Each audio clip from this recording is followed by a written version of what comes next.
moment. Okay, trick. Welcome everybody. Thank you so much for joining the workshop today on how to build a workshop. Some key things that we'll be going over that you can see on the whiteboard is welcome to the Edge Yoga School tribe. Once you're in forever. If you have any questions, the best way to send those to me if you're not in the student body is edgeyogaschool.com and send me a chat. If you are enrolled in one of our programs, then you have access to our Slack and I'm answering questions on the daily. Today's workshop is how to create workshops. Ta-da! So each one of you, whatever it is you'd like to share with the people, whatever that is, how we can organize that information and put that together. One thing that I like to share is, did you know there are 8 limbs of yoga? Most people know that, but maybe haven't thought of that in some time, which means it really opens up a world of where and how we can experience yoga, yoga classes, yoga workshops, continuing education, yoga teacher training. There's so many, there's limitless venues and places and things that you can do and still be part of this 8 limbs of yoga. Fun fact, Yoga Alliance only requires 2 postures, 2 asanas or asanas in the entire syllabus. So to that, I should say that I believe that it's not all about the 3rd limb because there's 8 limbs of yoga. One workshop that we're exploring a little bit today is Sanskrit. So excited about that, learning as much as I can. Om Shanti. And a little bit about how the belly breathing and diaphragmatic breathing and what that means, and some fun facts that you can learn on the yoga anatomy level. So if you pull out your workshop, everybody should have one of these. If you're watching this, chat me and I'll give this to you. No charge. The way I've organized this particular workshop is at the top, my 300 hour is a compilation of these workshops. So I oftentimes recommend name the workshop at the end after you see what you've come up with. But if you're a person that really hashes things out before you put pen to paper and moves forward, then maybe you name it in the beginning, but in pencil, right? Because there's that whole non-attachment piece and how we can not be stuck on where we thought we might go, because sometimes life throws other things at us and we end up somewhere we never thought we'd be. Look at this, look at us. I know. Anyway, the next item is syllabus section, and the intent of that, and you can find my list on the last pages of this presentation of some key workshops that we do. So let's say this particular one maybe is on pranayama or pranayama. So I'll fill out mine, pranayama. Fun fact, Edgelum Yamadi is going to be doing a webinar and some live workshops for pranayama coming soon. That's exciting. So for me, I'll write workshop name, pranayama, and workshop syllabus, P6. What is P6? That's something I made up to organize the syllabus when I submitted it to Yoga Alliance, because they want to make sure that people know, well, which training did you take and where is that registered with us? So it's not that, P6 is any particular thing, but I think it's just as good as any other. If you go to the category right after P6, you'll see this is part of techniques, training, and practice. So TTP. And that the expectation would be a total of 4 hours. Right? So that could be 4 hours in one go. What I like is maybe a 2-hour in-person lab complemented with a 2-hour online lesson. So if you've signed up for this workshop and you're here in this, you've already paid for this, then send me a message via chat or Slack if you're in that community, and I can send you the other 2 hours on a video from michelleraysobey.com, our online library, to enhance what you're doing here on the topic that you're working on your workshop for. So the next thing really becomes purpose of workshop. What do you want to do, right? I can tell you, I'm like, this is just me. I'm not sharing what you should do. Fun tip, take should, cross it out, write could, right? Takes a charge out of a lot of things. But the purpose of my workshop is helping people find their breath. Sometimes can be more stressful than others. or even happy excitement. And maybe the yogi or the practitioner is finding themselves holding their breath, right? And we really want to understand through the act of paying attention to said breath, and maybe there's chanting like we were talking about, we can let the mind relax and the focus go on to the present moment. Which, I mean, that's all I really want to do. If I can teach you that, I think my work is done here, right? So each student that shows up to these workshops or to this training or any of our events brings their own personal background and knowledge. And that's what I invite you to put on the workshop. Don't try and say, okay, well, this is what's in the book, or this is what I got in my 200, or this was what Michelle thought to be true. Like your own take on it, because that, I think, will align with the people that sign up for your workshops, because they vibe with you and your style. And that's why they're on your newsfeed. The algorithms are really good about that. So if you're not sure who's on your newsfeed and you want to take, after quite a bit of ahimsa, non-harming of one's thoughts, sit down and look at your newsfeed and say, what's showing up on my newsfeed? And I can tell you it's what you're interacting with or it's what you're posting. It's a mirror. So if you want to change that, then perhaps we'll do a workshop. Changing your newsfeed. Write that down. We'll do it. Okay, so the workshop theme, I feel like when we can embed all 5 senses into our classes, into our workshops, into our training, retreats, whatever it is you do, if we can embed a theme of some sort and carry it along, it's not only more entertaining, but it also helps us remember. Because when we get new information, it can be, I've had so many students walk away from workshops saying, wow, that was fantastic. I mean, oh my God, I can't even believe, I feel so good. What did we learn? You know, so by introducing a theme, then it's a little easier to attach knowledge. And when we attach knowledge, then through practice, we start to build understanding.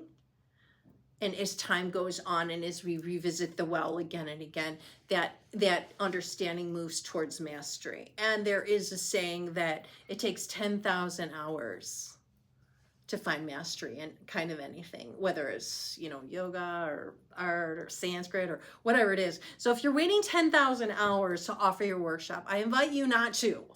And by then, perhaps that presentation would be less curious students collectively getting together in Sangha or community, and maybe even more intimidating for your students. So chew on that. Okay, workshop date, put a date down.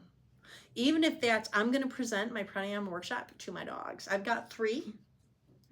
I can, oh God, I know, I keep rescuing these dogs. Anyway, so I have this big rug in the kitchen, and the reason it's there is so that we can do story time with treats. And I know, it's this whole thing. And so I got the treats, I get the good ones, I wrestle the bags. Everybody, it's time for story time with treats. And they all come and they sit in their most best perfect sit, right? And if perfect isn't a word, I mean, maybe it is in this case, right? And they sit and they're waiting and they know right where to do that, where the space is, and they kind of look at each other and then they're back to me, you know. And I begin to read the bag. Did you know that those treats are only 5 calories per treat? Why do I know that? Because I've read this again and again and again and again. And the dogs now know, like, how deep into this script I'm getting before we're going to be giving a treat. So yoga classes can be that way too, where students kind of start to check out. You know, when I get to the part where it says globally sourced, locally packaged, right? Which isn't a good thing, generally speaking, for things that don't have preservatives in it, right? Then all of a sudden they perk up and they're ready to go again. So they've checked out for a period of time. So every now and then I skip it around and I give them treat midway and keep them on their little paws. And I believe that a yoga class or a yoga workshop can be the same way, where we move away from that lecture, this is what I know, learn it, to, hey, what do you know? What was your experience? Or tell me about that breathing thing you did when you were in India, you know, whatever it might happen to be. So just put a date And who knows, you never know what could be birthed from this is a YouTube video of me offering a pranayama workshop to my dogs, and I'll share that with you guys if it goes that far. We'll see. The moral of the story being, put a date down and do the thing. You just have to do it. There's no intellectualizing yourself into mastery. You might really know your stuff by then, but we still don't have any practice. Like cursive, right? Cursive went away. And I'll share my signature with you. It's online anywhere, so it doesn't really, that's it. So I didn't really practice my cursive. I was really interested in cursive. I didn't really want to do it. I was daydreaming, looking out the window. I had some fellow students, lovely people like Nina, and some boy that sat next to me in the 3rd grade. He nailed that down for me. I got an A. So the reason my signature looks like this is because I didn't practice cursive. It's not some fluke. It's not the universe trying to tell me something. It's because I didn't want to do the work. And I don't think I do now. This is fine. This works for me. Check. I give myself an A+ on that one. Moving on, And so do that. Know that when it's time to do the thing, put pen to paper and just start, And location, where, venue details, anywhere. A coffee shop, a co-working space, a yoga studio, a farmhouse, a park, a library. We're doing a ton at the library. The library has literally everything there for you. And it's wonderful. Writing down what do you need provided. Because in the course of putting together a workshop, oftentimes the students will arrive and realize they don't have a pen, thank you, for the workshop, right? To be fair, I did have the pen in the calendar, but the calendar didn't fit in the bag and it made it heavy, so I left the whole thing at home. So we didn't get a pen nor a calendar for today's workshop. So I didn't really need it, right? And what do you need to bring, right? What I needed to bring were these handouts, which I printed last night, I stapled last night, and I put in that envelope last night underneath my keys and my sunglasses and next to my iPad, right? Because these are the things that, like, if nothing else, if I don't show up with this, I'll probably end up having Aruna do her entire Sanskrit workshop that day, which is fine. There's nothing wrong with that. But what you need to bring is probably a short list. Do yourself a favor and try not to schlep your entire home studio to a venue. A word on that, when you offer workshops places you go, maybe business owners, I do so much with business owners. And more small business owners and large corporate giants, they want to offer some mindfulness to their employees of some sort, right? You have to watch the culture of where you are. You have to speak, the language of where you present. But, in the end, if you bring a bunch of stuff, it can take more time for setup and tear down and maybe restrict future invites. So keep in mind those small business owners have been there since morning in all probability and would like to go home and not have 90 minutes of tear down involved. So less is more in that way. Tuition I usually fill out later, or I'll just have a base. Like in this experience, I would like to make X per day. I don't really do things by the hour. I had heard a fellow yogi once say to me, I just don't want to work hours for dollars anymore. I'm like, what does that mean? What do you mean hours for dollars? She's like, like I do this and I get this many dollars. Wow. Yeah, me neither. That sounds fantastic. I don't want to work hours for dollars either more. That also sounds really good. So instead, it's from this experience, how much would you like to yield? And don't let that be free. Because when I offer free stuff, how many no-shows on the free stuff? The more expensive it is, the more likely there's not a no-show. And it's almost that there's this energy exchange, like I have this time, resource, knowledge, experience, whatever, I'm sharing it with you, and the energy back is money or work trade or pull the weeds from the garden at the yoga shala, like whatever it is, but have it be an investment on both sides. And we could do a whole nother workshop on sharing your worth. I don't know that when folks say, I would like to be paid X dollars teaching a class because I want to be paid for worth. And so I ask them, oh, yeah, okay, how much is that? Well, I don't know. I mean, I get 25 here and 40 there, you know. Like, okay, so how long does it take for you to plan a class, drive to a venue, teach a class, pack up, answer questions, get back home, and then maybe do whatever else you had planned or would have liked to do? How many hours is that? Reality, like 3 hours. Like 3 hours. That's $25 an hour. So what's our worth down? I don't know, math, what's that? 25 divided by 3. Like, not much is the point. So what I like to see is yoga teachers keep their gigs.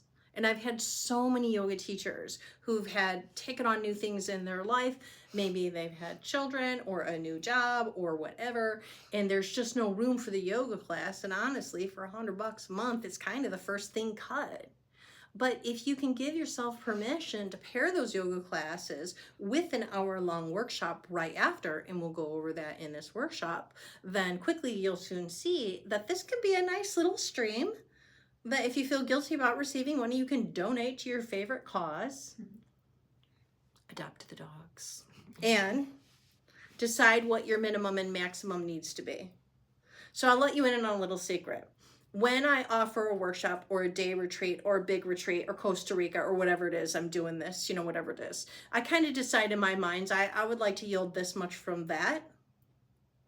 And once that's met, then at that point I give myself to either permission to raise the tuition or maybe give out more scholarships, which I give out a ton of scholarships. But know that that could kind of go in either direction, just kind of based. Like right here, this space for this conversation, this is going to be a really interactive thing. I want you guys to go home with the majority of how to fill this out, if not have this filled out. I don't want this room filled with 20 people today. You know, workshop description is something that is just a couple of 140 characters or less. So if you want to write down 140 characters, because now you have your copy for social media. If your stuff's not on social media, I don't know, man. Okay, inspiration. Is this a lecture or practice or both? Right now, this is a lecture. I'm talking, you're not. Moments ago, we were doing chanting and pranayam, and that was a practice. But prior to that, we were talking about how to do it. And so therefore, I'd say this experience will be both. It is important to let your people know that. They're coming to a co-working space. You don't need your yoga mat. We're going to be doing lecture-based work. It will be interactive, but you know, we're not going to, you can wear whatever it is you want to wear.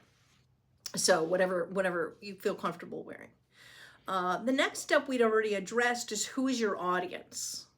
So if I am going to teach at a coffee shop, right, I might present a more all levels, which everything I teach, I aspire to be all levels. But like whoever walks through the door, for the most part, I should be able to give them something, you know, and let them feel successful when they go. If I'm in corporate America, I might not wear my tie-dye top with the big upcycled tears in the back where you can see all the tattoos that I've got back there. You know, like I'm the yoga teacher, right? You know, I'm probably gonna wear something like Betty's got on today. Let's see your sleeve for the workshop, for the video. The what? Yeah, this sleeve. The sleeve? Yeah. Sleeve. Right? Okay. So thinking about that. I feel I should cinch that there. Okay, what are you passionate about sharing? I want to teach yoga to as many people as I possibly can.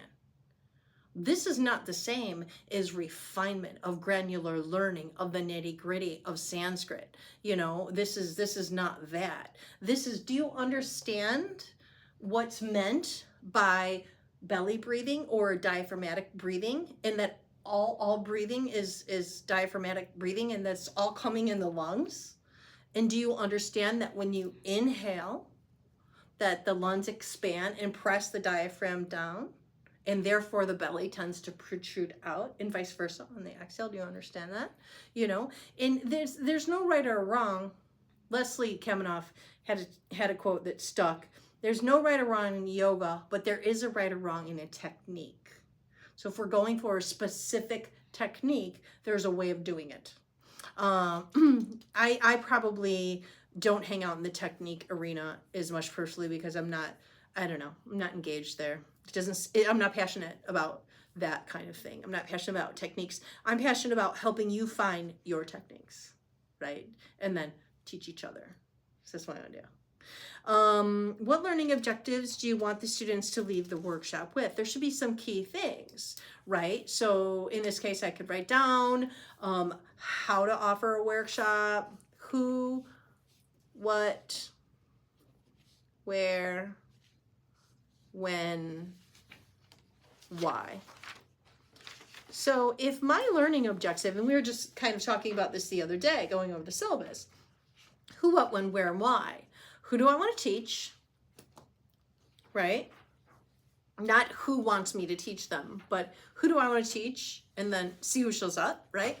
What do I want to teach? Where do I want to teach it? When do I want to teach it? And why do I want to teach it? So if you're really struggling with wrapping the noodle around learning objectives, maybe start there, and then a journal activity, you know. And I betcha in that journal activity, you're going to find some call to actions. They're going to transfer over to your learning objectives. Whatever you do, make sure that you're clear about what it is you're offering and what it is you're not offering. So when you guys signed up for this workshop today, so we're not going to be doing yoga, we're going to be doing workshops. I'm not going to teach you how to do, or I'm not going to teach you a specific workshop. I'm going to teach you how to create workshops. And then we have workshops on topics. The schedule is really important to the minute. It includes coming together, which I like to call Sangha. So the first thing I like to begin, we were talking about this on Friday for the Sangha. I'm like, what if we did the Sangha for the first 15 minutes? Let the people chit chat, you know, get to know, and then we get into the asana and blah, blah, blah, and what else we might do, ending in bowls while you guys are hanging out in the aerial silks, which is just super heavenly, but having things timed, including time to go. And I always wrap up 5 minutes early. So get yourself a nice watch. I don't really know what day it is most days, but I do know what hour of the hour it is. So we're 5 minutes to, which means we're gonna be wrapping up this lecture and getting started soon.